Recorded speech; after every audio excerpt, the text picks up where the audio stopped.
Muy Acá bien. estamos. ¿Estamos al aire? Sí. Hola, hola. Estamos al aire.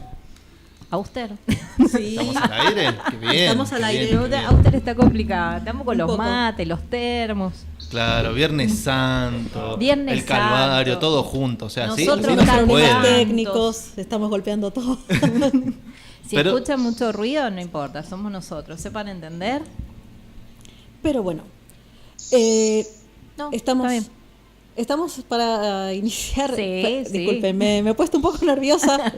¿Por qué? Porque tenemos a un invitado, no es un invitado, No, tenemos un entrevistado. un entrevistado que vamos a realizar, una entrevista vamos a realizar ahora que es con una persona que lo estuvimos promocionando alrededor de las redes sociales, lo estuvimos comentando y bueno, y es un placer para nosotros tenerlo en Mendoza Igualitaria, es Hugo Uberman. Buenas noches, Hugo. Buenas noches, ¿cómo les va? Ahí escuchantes de FM, ¿cómo están? Muy bien. Buenas noches, Mendoza. Buenas noches a vos. Hugo, nos comunicábamos con vos porque, bueno, sabíamos que estás al frente en Argentina de una campaña, en el capítulo argentino de una campaña internacional que se llama Campaña del Lazo Blanco. Queríamos saber de qué se trataba. La campaña del Lazo Blanco es una red de redes, una red de organizaciones sociales que comprometen a los hombres a decirle no a la violencia hacia mujeres y niñas. Es el mayor proceso, la mayor campaña contra la violencia hacia las mujeres donde participan hombres. Estamos en 90 países, fue fundada en Canadá por Michael Kaufman y en Argentina estamos hace casi 10 años. Un tiempo largo. ¿Qué es lo que hace la campaña? La campaña genera campañas de publicidad, por ejemplo, tuvimos participación en la nueva publicidad de Ayurín, la deben haber visto. Sí, la de la Dice, heladera. ¿qué querés que te haga un monumento? Ujú.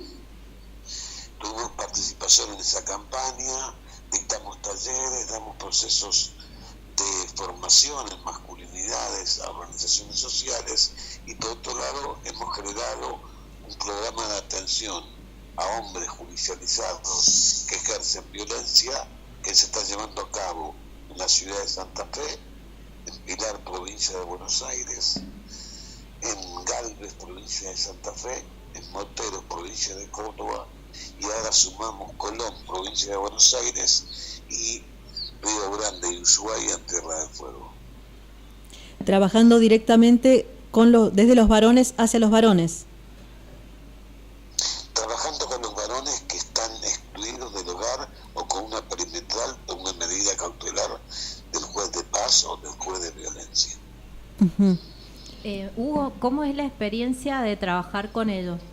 ¿Qué es lo que vos ves? Vos sos psicólogo, ¿no es cierto? Tu profesión es psicólogo. Escucho muy mal. Me escuchás muy bajito. A ver. Te pregunta nuestra compañera Jovel. A ver acá. A ver, ¿ahora sí la escuchás? ¿Ahí me escuchás, Hugo? Ahora sí. Ahí está. Que yo te preguntaba que tu carrera de base es psicología, ¿no es cierto? No escucho la pregunta. No, Transmitir. la pregunta era si La voz. sos psicólogo, a eso te dedicas. Soy psicólogo social. Bien. ¿Cuál es la experiencia de trabajar con estos hombres? Es interesante, son programas a largo plazo, de 7 meses a un año, duran el programa. Son programas con mucho problema con la adherencia al programa del usuario, porque al hombre lo obligan a venir. Claro. Entonces das 5.000 vueltas hasta que se engancha, pero los primeros 2 o 3 meses hay que remarla fuerte. Y estamos aprendiendo de ellos, de cómo aprendieron la violencia y cómo te va a formar esa violencia en una vida diferente, una vida de no violencia, en una vida de respeto y de derechos de las mujeres. ¿Qué es lo que ven en ellos fundamentalmente? Además de, la reticencia al principio y después sí un mayor compromiso. Algunas cosas que son muy puntuales, por ejemplo, la emoción metaforizada. Cuando tienen que describir una emoción, no nombran la emoción. Ejemplo, siento un vacío. Es una metáfora eso de la emoción. Pero no es una emoción. Y esto es tal no teórico que ya habíamos leído, que sabíamos que podía pasar, que los hombres metaforizamos las emociones, no es que no podemos expresarlas, hemos sido educados en algunas emociones, entre ellos la ira. La ira aparece cuando no sé qué me pasa, cuando no puedo indagar reflexivamente sobre lo que me pasa. La concepción es que en estos grupos, al indagar reflexivamente sobre lo que nos pasa, la ira tarda en aparecer. Y aparecen otras emociones que los hombres no llegamos a nombrar. Porque han sido educados para no estar en contacto con sus emociones.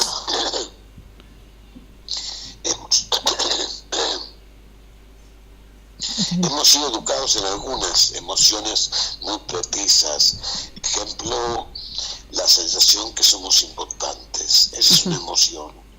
Y que lo tenemos que demostrar, es una doble emoción. Es decir, no solo hay que ser importante, sino demostrarlo. Esta es la base del aviso de Ayudín, cuando el hombre le demuestra todo lo que hizo y pretende que lo reconozcan como importante, está cumpliendo el mandato de ser importante, pero además que lo reconozcan como importante. Y en el sentido opuesto funciona la reacción violenta del hombre, bueno, que efectivamente ejerce violencia sobre una mujer cuando ella decide dejarlo, al perder esta importancia en la vida de ella. Lo que pierde es el dominio y el control, que no es consciente, es consciente durante el proceso del grupo, pero cuando llega al grupo no es consciente. No son conscientes que hay otras violencias que no sean la física, no son conscientes, no tienen la menor idea, no tienen idea que las mujeres tienen derechos, no tienen idea. No es que lo nieguen, no tienen idea. Es todo un trabajo adentro del grupo que entiendan que las mujeres tienen derechos. Y por otro lado, el ejercicio de esa violencia en la mayoría de los casos es cuando explotan de todo lo que vinieron conteniendo, pero no es un factor específico. Hay compañeros que no saben por qué le puso la denuncia y porque hace 30 años que la destratás. Pero yo no le pegué, nadie habló que le pegaste, la denuncia no dice que le pegaste, la denuncia que hace 30 años ejercer violencia psicológica sobre ella. Entonces esto también es importante, poder entender, trabajar con las comunidades, que no solo la violencia es física y que las otras violencias, sexual, psicológica, emocional, patrimonial, simbólica, todas las violencias son restricciones de derechos y que deben ser tomadas como lo que son, partes de un delito. Uh-huh. ¿Qué influencia tienen en estos hombres sus trayectorias familiares? El factor de riesgo familia es alto, pero no es definitivo, igual que el alcohol y la droga. Son factores de riesgo. Uh-huh. Pero no... ¿Qué quiere decir esto? Que pueden coayudar a que aparezca este tipo de conductas y este tipo de pareceres y este tipo de percepciones. Pero el que define concretamente es la subjetividad del hombre, que la pierden, se entregan todo a la familia y a construir una casa. Eso es su vida. Uh-huh. Su vida es tener una familia y construir una casa. Y esto ahí ponen toda su energía. Lo demás no tienen ningún proceso de reflexión sobre el valor de la vida. Ninguno, están blancos. Nadie ha intervenido sobre ellos, ni la familia, ni su grupo de pares, ni la comunidad, ni el sistema escolar, para que puedan reflexionar sobre lo que es una buena vida, una vida digna. Solo han cumplido mandatos. Hugo, no sé si me escuchás. A ver. A ver si ahí me escuchás. Una de las cosas que quería preguntarte es que ustedes trabajan con diferentes chicos, con diferentes hombres, con diferentes generaciones. ¿Cómo encaran las diferentes generaciones y cuáles son los problemas que traen las nuevas generaciones? El género también es un tema, hay que cruzar la variable de género con la mirada cuando tenés las desigualdades del género, por la variable etnia, por la variable grupo etario o edad y por la variable acceso por recursos materiales y simbólicos.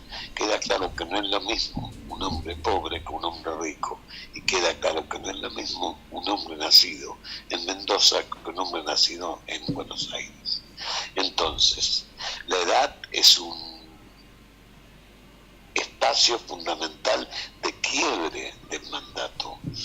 Es diferente quebrarlo de niño, de joven, de adulto mayor. Hay muy poco trabajo con adultos mayores hombres, que son muy peligrosos. ¿Por qué?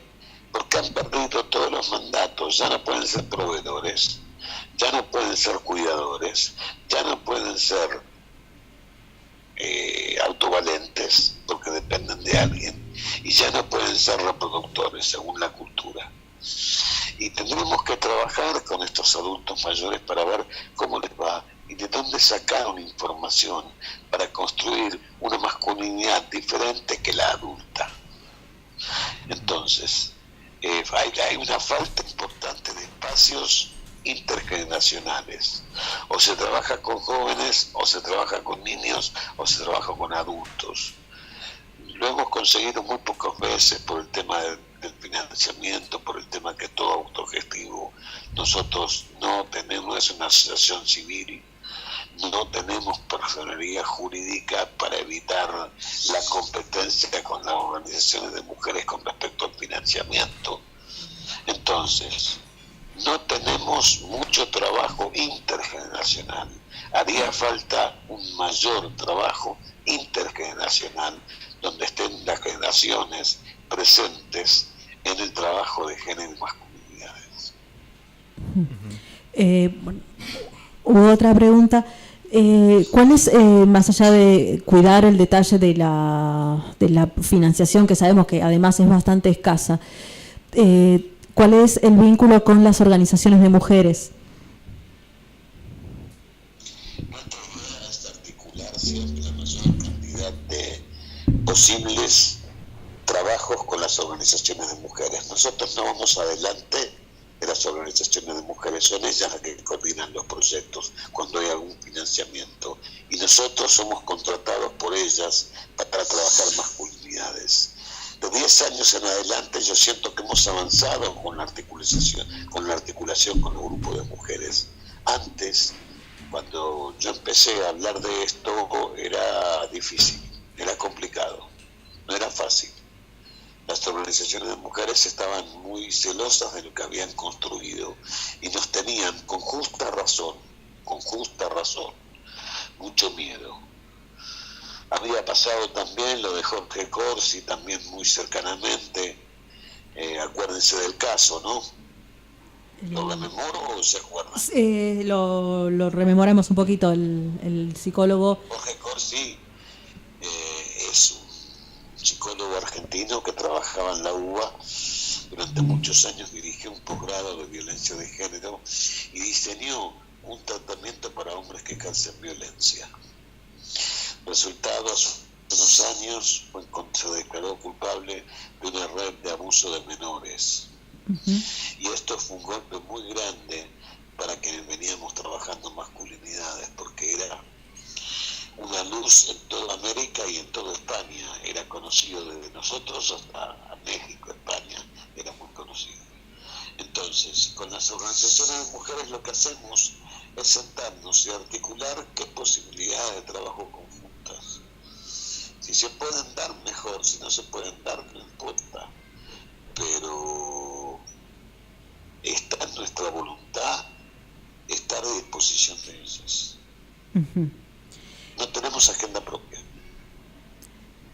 Ajá, a pesar de que trabajan desde esta organización a nivel internacional. La única agenda propia es macro, es grande, involucra la mayor cantidad de hombres, jóvenes y niños en procesos de equidad e igualdad en el sistema de género. Todo lo que entre adentro de eso, nosotros vamos a articular, pero nuestra agenda es macro, no micro. Lo territorial lo definen las organizaciones, lo que pasa con las cuestiones internas lo definen las organizaciones. Nosotros no tenemos poder para definir nada y nos sentimos bien así. Bien. Hugo, ¿cuál es el resultado de los tratamientos en general? ¿Hay reincidencia? ¿Qué sucede con estos hombres? Mira, en el mundo están revisándose continuamente. Hay mucho, la verdad que hay que ir aclarando. Hablaste de tratamiento, es una intervención con hombres. Yo no utilizo la palabra tratamiento, porque si no suena a salud, y suena a salud mental. Y la verdad que no son enfermos mentales, son enfermos culturales. Ajá. Es decir, el sistema de género le generó un proceso de alienación de su propia subjetividad y están en crisis. Entonces, de cada 10 que empiezan, 6 abandonan, 4 terminan, 7 meses o un año, un encuentro de 2 horas por semana. Esos 4 reinciden solo el 10%. O sea que más allá de la deserción, los resultados de quienes sí asumen el compromiso son buenos. Sí. Muchos se convierten después en militantes de Lazo Blanco. Ajá. Cuando termina hay un proceso que muchas veces no llegamos en grupos, pero hay un segundo nivel que es el curso de formación, el liderazgo en Lazo Blanco. Entonces, si nosotros aprobamos su paso al curso, pueden hacer el curso y en su comunidad ser el líder del Lazo Blanco. Bien, qué importante. ¿Y tenés idea cuál es el vínculo después con la familia? Porque digo, muchas de estas personas son padres, más allá de ser exparejas de las mujeres que los han denunciado. Muchas veces vienen por violencia intrafamiliar. No solamente vienen por violencia de género. Lo que no podemos atender, es decir, dejar pasar ni a femicidas, ni a casos de presunción o de denuncia de abuso sexual. Ahí nos metemos. Porque creemos que es un campo muy complejo, mucho más complejo que el de la violencia, y que no sabemos nada todavía. No hemos experimentado sobre eso. Pero sí están trabajando en una línea que busca reeducar en lugar de un enfoque basado en lo punitivista. Sí, en una línea socioeducativa, de educación popular. El programa se llama de reeducación emocional y responsabilidad social. El hombre que acepta que ejerció violencia, no importa cuál tipo, no hay violencias chicas o violencias grandes, hay violencias, es el hombre que empieza a sanarse, empieza a ser más saludable, porque hay que entender que no es un tema de culpa, sino de responsabilidad. Culpa tienen, lo que le falta es responsabilidad. La culpa es lo que justamente hace que cuando empieza un ciclo de violencia, después se pase a la etapa de la culpa, al pedido de perdón, la llamada luna de miel y sí, después el reinicio. Sí, es así. La culpa es mucha culpa, hay que convertirla. Uno de los desafíos del programa es transformar esa culpa en responsabilidad. Bien. Y diseñar un proyecto, perdón, discúlpame, te interrumpí, de vida nueva adentro del grupo. ¿Por qué en grupo? Porque el grupo juega el papel del proceso de socialización. Hemos sido educados como varones, como hombres, en grupos. Debemos deseducarnos en grupos. Por eso desconfío que cualquier hombre pueda sacarse el manto cultural que lo cubrió desde que antes de nacer. Las expectativas eran una terapia individual. Sigo insistiendo que lo grupal es la cultura.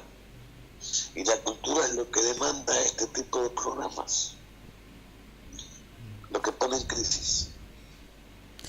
¿Y hacia qué nuevas masculinidades estamos apuntando, más allá de tener clara la cuestión de la violencia?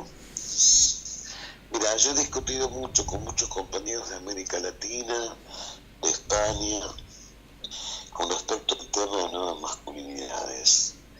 A mí me hace ruido. Porque si estas son las nuevas, ¿dónde están las viejas?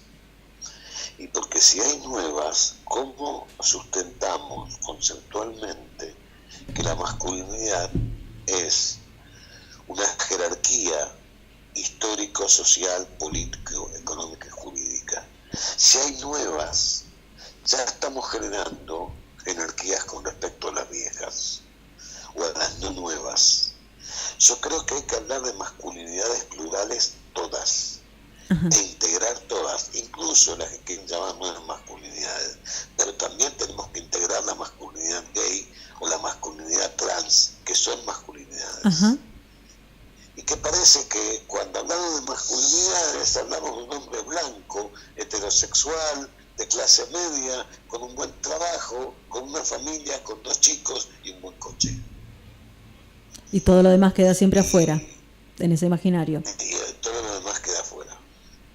Y todo lo demás queda afuera. ¿Qué estamos buscando? Una vida sin violencia para todos y todas, incluso para los hombres. Los hombres debutan en su estructura de violencia con otro hombre, no con una mujer. Así es. Hay mucha violencia primero entre hombres. Es la socialización primaria, el aprender a golpear y aprender a acusar los golpes y devolverlos. Absolutamente. El 90% de la población carcelaria en el mundo es masculina. Cuando vas a la tasa de homicidios, no de femicidios, de homicidios, los que participan y los que son asaltados, muertos y demás, son hombres. Cuando vas a una guardia de un hospital, en consulta externa al centro de salud, al tema medicina primaria, la atención primaria, van de 8 mujeres y 2 hombres. En toda América Latina es eso, no es en Argentina, es toda América Latina. De cada 10 usuarias, 8 son hombres, son mujeres, perdón.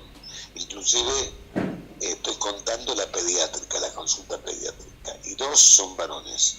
Cuando caminas unos pasos, vas al hospital general y te metes adentro de la urgencia, se revirtió la relación al revés. Son 8 hombres, adicciones, riña callejera, pelea entre bandas, barras bravas, asaltos, y 2 mujeres, muchas veces por violencia de género.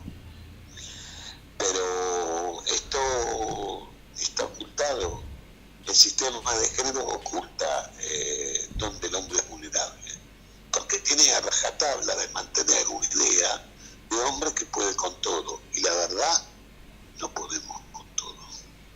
Y la verdad, que los hombres con que trabajamos creían que podían con todo, así lo fue. Y eso es ahí donde hay que reeducarnos, en dejar de poner la violencia en el eje de la vida masculina. Se puede tener una vida con un trabajo, que el trabajo no es el único fin en la vida. Entiendo que la crisis económica, mira, en Madrid hace 3 años, en pleno 4 años, un poco más, en plena crisis española, armamos 2 grupos, hombres del paro que estaban sin trabajo, que trabajan hasta hoy, se autogestionaron y se convirtieron en hombres muy felices. No trabajan, no quieren volver a la fábrica. Hacen las compras, hacen los mandados, hacen changas, pero han cambiado, han notado su vida, porque encontraron un sentido vital para la misma. Para el hombre el trabajo es el sentido vital más fuerte que tiene. Y en épocas de Entonces, crisis un es hombre terrible, sí. sin trabajo no es una mierda. Y es muy diferente, con perdón de la expresión, Sí, pero sí. es así. Es muy diferente una mujer sin trabajo. Una mujer sin trabajo se la rebusca. Ujú. Lo que dicen las compañeras que militan en los barrios, la mujer se inventa el trabajo. Absolutamente. El hombre se tira en la cama deprimido o se pega un tiro. Porque para la mujer no es vital el trabajo. Para la mujer está educada en que el trabajo de cuidados es vital. Lo otro es secundario, lo otro es accesorio. Claro, es al revés. No está educado en el trabajo de cuidados, cosa que hicimos con esos dos grupos en Madrid.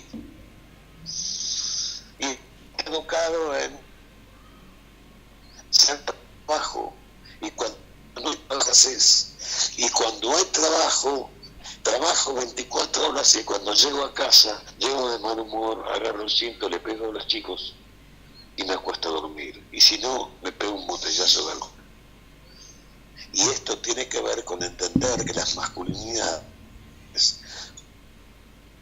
Hola, son se corta, sí. cíclico, van Ay, Hugo, se está cortando un poquito. Esto tiene que ver con entender que las masculinidades, decías. no escuché lo que me preguntaron.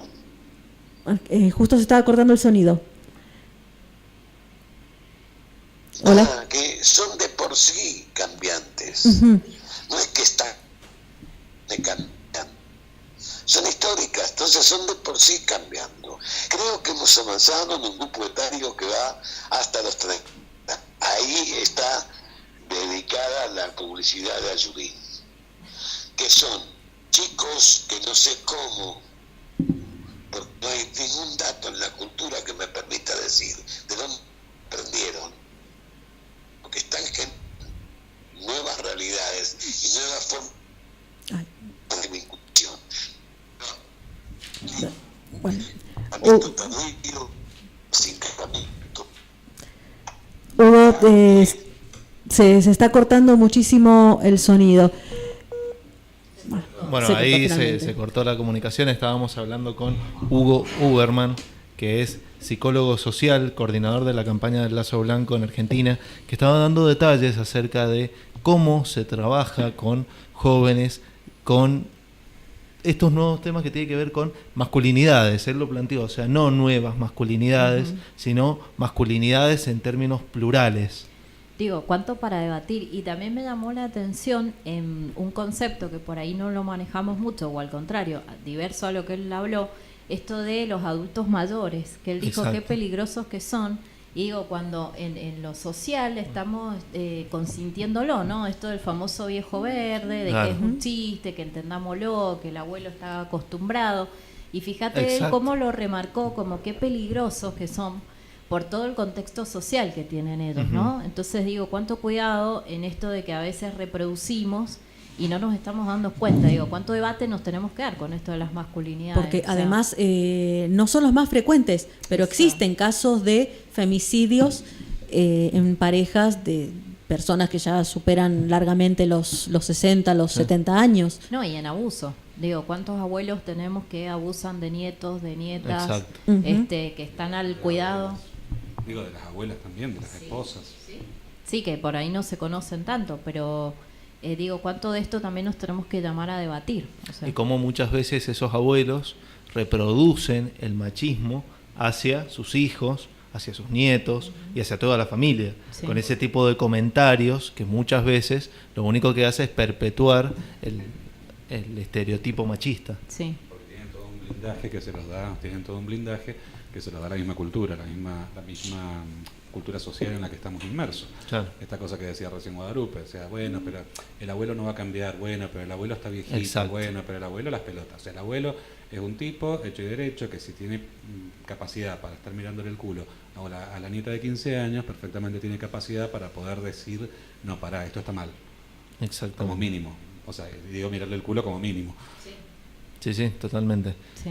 Creo que está buena la charla, está buena la mirada también que propone Uberman. porque de alguna manera es como tratar de repensar a estas personas que vivieron estas situaciones. Él mismo también lo decía, o sea, son diferentes generaciones, diferentes etnias, no es lo mismo la violencia que ejerce una persona nacida, no sé, en Buenos Aires, él lo planteó, Sí. a un hombre que vive en Mendoza.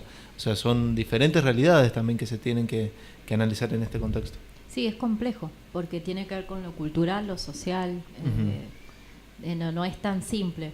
Y a mí, ¿Y con la clase? No. Sí.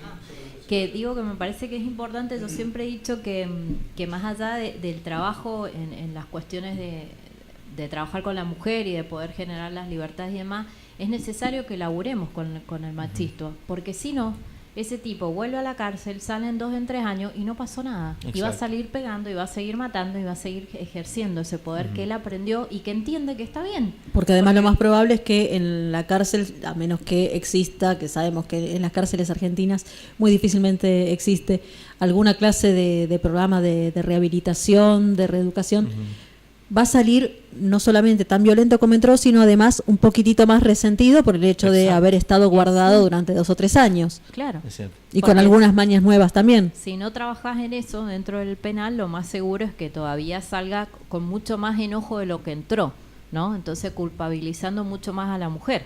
O sea, complejo, pero es necesario. Sí, totalmente. Vamos a un corte. A nuestro Brevísimo. operador, ya volvemos.